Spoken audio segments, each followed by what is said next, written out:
Hello my DIYer YouTube viewers. Today we'll be tackling a gold black accent trim wall. First I'm going to go over various things you will need to knock this project out. It's better to have everything bought and allocated from the store before you start this project, so that you don't have to make multiple runs like I did. I started with blank wall as you see right now, and I started recording this project after I finished applying painter's tape on all borders. Sorry, I forgot to record that part before I began, but I moved everything away from the wall like bed and nightstand, and I gently wiped the entire wall with a damp cloth for a dust-free wall.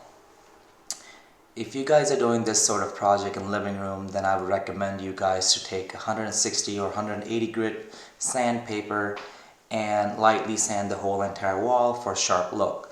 I didn't need it since it's our bedroom and guests don't usually go in there and scrutinize the wall from a foot away. Without further ado, let's jump into list of things you will need in this project, and I will itemize everything into the video description so you can have a better access if you would like to place an order online. A nice regular lint-free roller brush is needed and it's smooth finish. 9-inch should do good. And then we have a wood filler, also known as plastic wood. It's a quick drying, a fine finish 3M sponge sanding block, secondary ultra smooth roller brush, corner slant paintbrush with ultra smooth finish. Now remember, this is a very handy tool that I acquired. It is easily washable and reusable every time. Now we're gonna need a metal putty knife and some plastic tapered putty knife as well to remove our excess wood fillers, making it smooth. I do use gloves all the times, but they are optional. It's up to you. Don't worry about this particular tool. I didn't end up using it, so you don't need to worry about it. And a small painter's bucket for better handling, and then a liner to go with it. Don't forget. Then we have ultra fine brush for corners to do around the trims and also around the edges. And we have paint roll holders. Make sure to get a couple if you have extra in the budget. And then we're gonna need a paint pan with a liner so that we can keep using the same metal pan without wasting it. And then we have this lint-free general purpose rags to wipe things out, including any color drippage. Now I have two poles, one's regular and one extendable. This is about 5 foot, I would say. That's a good size to have it in all your projects.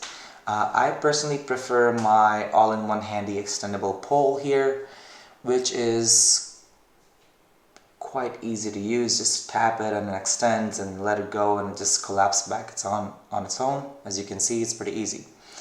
A good thing to have. In this video I'm using a Behr Ultra Scuff Defense paint. You can use any paint company that you like. My paint base is flat and I have picked a limousine leather as a choice of color from Behr. You can get that from Home Depot. Now last but not the least, you might need a 2 or 3 foot leveler. That should suffice in this project. So first we are going to paint all the wall corners with ultra smooth paintbrush.